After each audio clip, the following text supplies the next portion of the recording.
In today's video, I'm going to teach you how to change Miro board owner. By the end, you'll know exactly how to hand the board over to the right teammate without disrupting access or work in progress. Start by signing into your Miro account and opening the specific board you want to transfer. Make sure you're on the correct team workspace, especially if you're part of multiple teams. Ownership is board specific, so double check you've opened the exact board that needs a new owner. Before you proceed, keep in mind a few essentials. You can only transfer ownership to someone who is a member of your Miro team. If they aren't in the team, they won't appear in the access list and you won't be able to complete the transfer. Also, the new owner needs to have at least edit access to the board. Finally, you must currently be the board owner to transfer ownership. Editors and viewers can't pass ownership along. With the board open, look to the top right corner and click the blue share button.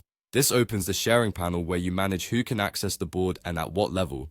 In that panel, select sharing settings or manage access. The wording can vary slightly depending on your plan or the latest interface updates, but both options lead you to the list of people who currently have access.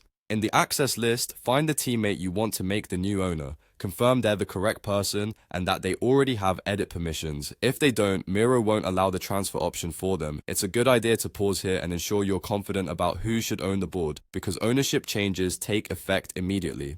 Next to their name, open the drop-down menu and choose Owner. Miro will display a confirmation, often labeled Change Ownership, asking you to confirm the transfer. Review the message so you understand what changes. Once you confirm, the new person becomes the owner instantly, and your own role may be reduced to editor or whatever access level is set for you. Click Change Ownership to confirm, and then click Done to finalize. That's it. The ownership has now moved to the selected teammate. If you don't see the Manage Access option or the owner choice isn't available, it usually means you're not the current owner, the teammate isn't in your team, or their access level isn't high enough.